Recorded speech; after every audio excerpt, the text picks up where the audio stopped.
सरस्वती व्यासं ततो जयमुदीरये।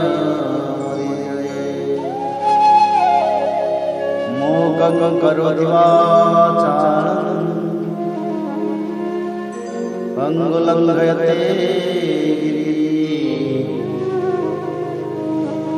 यत्कृपातमहं वन्दे परमानन्दमाधवो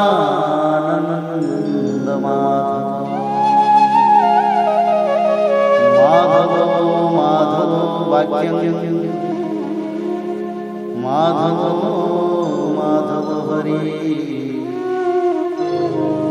परन्ते साधवा नित्यं सकलकार्येषु मां।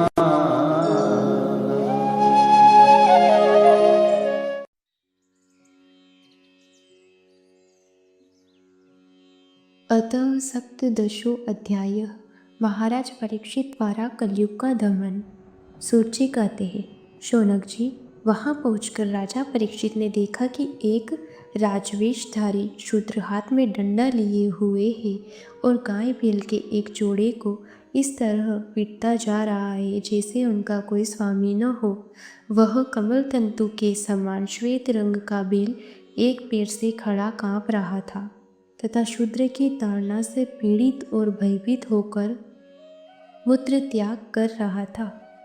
धर्मोपयोगी दूध घी आदि हविष्य पदार्थों को देने वाली वह गाय भी बार बार शूद्र के पैरों की ठोकरें खाकर अत्यंत दीन हो रही थी। एक तो वह स्वयं ही दुबली पतली थी, दूसरे उसका बछड़ा भी उसके पास नहीं था। उसे भूख लगी हुई थी और उसकी आंखों से आंसू बहते जा रहे थे। स्वर्ण जटित रथ पर चढ़े हुए राजा परीक्षित ने अपना धनुष चढ़ाकर मेघ के समान गंभीर वाणी से उसको ललकारा, अरे तू कौन है जो बलवान होकर भी मेरे राज्य के इन दुर्बल प्राणियों को बलपूर्वक मार रहा है? तूने नट की भांति वेश तो राजा सा बना रखा है, परंतु कर्म से तू शूद्र जान पड़ता है। हमारे दादा अर्जुन के साथ भगवान श्री कृष्ण के परम धाम पधार जाने पर इस प्रकार निर्जन स्थान में निरपराधों पर प्रहार करने वाला तू अपराधी है, अतः वध के योग्य है। उन्होंने धर्म से पूछा, कमलनाल के समान आपका श्वेत वर्ण है, 3 पैर न होने पर भी आप एक ही पैर से चलते फिरते हैं। यह देखकर मुझे बड़ा कष्ट हो रहा है। बतलाइए, आप क्या बैल के रूप में कोई देवता है?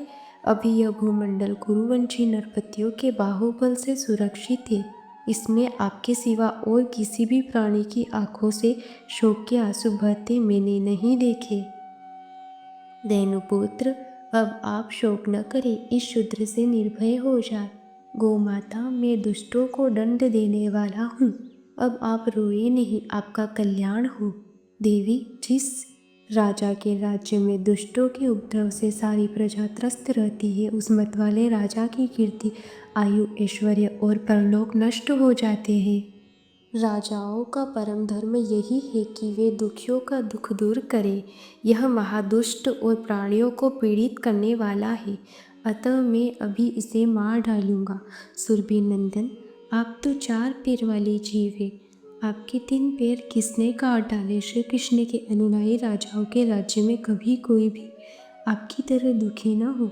वृषभ, आपका कल्याण हो, बताइए, आप जैसे निरपराध साधुओं का अंग भंग करके किस दुष्ट ने पांडवों की कीर्ति में कलंक लगाया है? जो किसी निरपराध प्राणी को सताता है, उसे चाहे वह कहीं भी रहे, मेरा भय अवश्य होगा। दुष्टों का दमन करने से साधुओं का कल्याण ही होता है। जो उद्दंड व्यक्ति निरपराध प्राणियों को दुख देता है, वह चाहे साक्षात देवता ही क्यों न हो, मैं उसकी बाजूबंद से विभूषित भुजा को काट डालूंगा। बिना आपत्ति काल के मर्यादा का उल्लंघन करने वालों को शास्त्र अनुसार दंड देते हुए अपने धर्म में स्थित आप लोगों का पालन करना राजाओं का परम धर्म है। धर्म ने कहा, राजन, आप महाराज पांडु के वंशज हैं।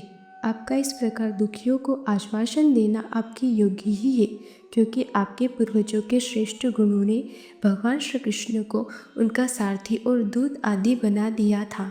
नरेंद्र, शास्त्रों के विभिन्न वचनों से मोहित होने के कारण हम उस पुरुष को नहीं जानते जिससे क्लेशों के कारण उत्पन्न होते हैं। जो लोग किसी भी प्रकार के द्वैत को स्वीकार नहीं करते वे अपने आप को ही अपने दुख का कारण बतलाते हैं।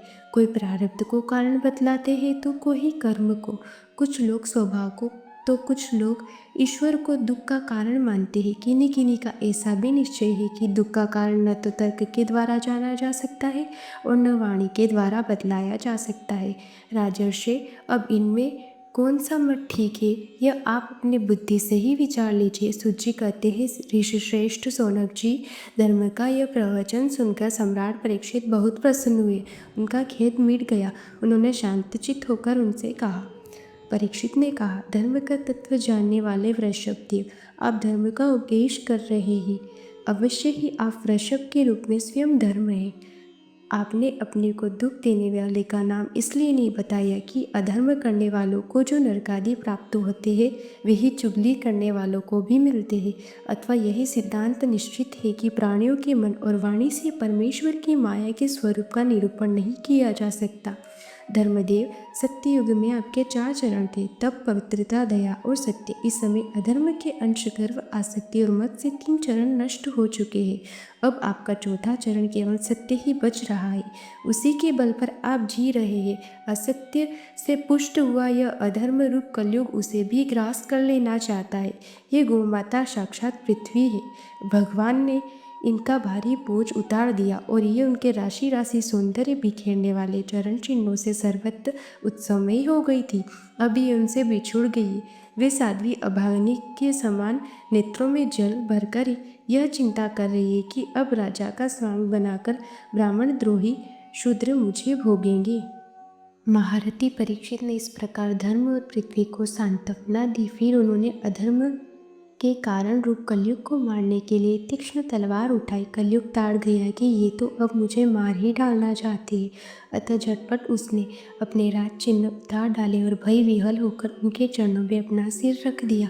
परीक्षित बड़े यशस्वी, दीनवत्सल और शरणागत रक्षक थे। उन्होंने जब कलयुग को अपने पैरों पर पड़े देखा तो कृपा करके उसको मारा नहीं, अपितु हंसते हुए से उससे कहा।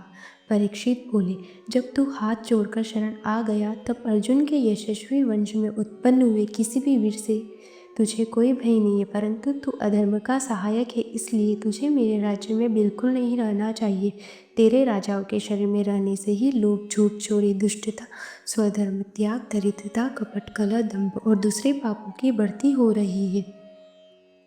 अतः अधर्म के साथी इस ब्रह्मावर्त में तू एक क्षण के लिए भी न ठहरना, क्योंकि यह धर्म और सत्य का निवास स्थान है। इस क्षेत्र में यज्ञ विधि के जानने वाले महात्मा यज्ञों के द्वारा यज्ञ पुरुष भगवान की आराधना करते रहते हैं। इस देश में भगवान श्री हरि यज्ञों के रूप में निवास करते हैं। यज्ञों के द्वारा उनकी पूजा होती और वे यज्ञ करने वालों का कल्याण करते हैं। वे सर्वात्मा भगवान वायु की भांति समस्त चराचर जीवों के भीतर और बाहर एक रस स्थित रहते हुए उनकी कामनाओं को पूर्ण करते हैं। सूत जी कहते, परीक्षित, यह आज्ञा सुनकर कलयुग सिहर उठा। यमराज के समान मारने के लिए उद्यत हाथ में तलवार लिए हुए परीक्षित से वह बोला। कली ने कहा, सार्वभौम, आपकी आज्ञा से जहाँ कहीं भी मैं रहने का विचार करता हूँ वहीं देखता हूँ कि आप धनुष पर बाण चढ़ाए खड़े हैं। धार्मिक शिरोमणि, आप मुझे वह स्थान बतलाइए जहाँ मैं आपकी आज्ञा का पालन करता हुआ स्थिर रह सकूँ। सूत जी कहते, कलयुग की प्रार्थना स्वीकार करके राजा परीक्षित ने उसे 4 स्थान दिए। द्यूत, मद्यपान, स्त्री संग और हिंसा। इन स्थानों में क्रमशः असत्य, मद, आसक्ति और निर्दयता, ये 4 प्रकार के अधर्म निवास करते हैं। उसने और भी स्थान मांगे, तब समर्थ परीक्षित ने उसे रहने के लिए एक और स्थान सुवर्ण धन दिया। इस प्रकार कलयुग के 5 स्थान हो गए।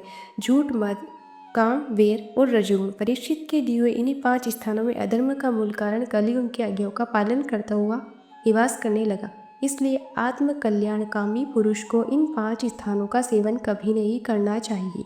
धार्मिक राजा, प्रजावर्ग के लौकिक नेता और धर्मोपदेष्टा गुरुओं को तो बड़ी सावधानी से इनका त्याग करना चाहिए। राजा परीक्षित ने इसके बाद वृषभ धर्म के 3 चरण तपस्या, शौच और दया जोड़ दिए और आश्वासन देकर पृथ्वी का संवर्धन किया। वे ही महाराजा परीक्षित इस समय अपने राज सिंहासन पर, जिसे उनके पितामह महाराज युधिष्ठिर ने वन में जाते समय उन्हें दिया था, विराजमान है। वे परम यशस्वी सौभाग्यभाजन चक्रवर्ती सम्राट राजर्षि परीक्षित इस समय हस्तिनापुर में कौरव कुल की राज्य लक्ष्मी से शोभायमान है। अभिमन्यु नंदन राजा परीक्षित वास्तव में ऐसे ही प्रभावशाली है जिनके शासनकाल में आप लोग इस दीर्घकालीन यज्ञ के लिए दीक्षित हुए। इति श्रीमद्भागवते महापुराणे पारमहंस्यां संहितायां प्रथम स्कंधे कलिनिग्रहो नाम सप्तदशो अध्यायः।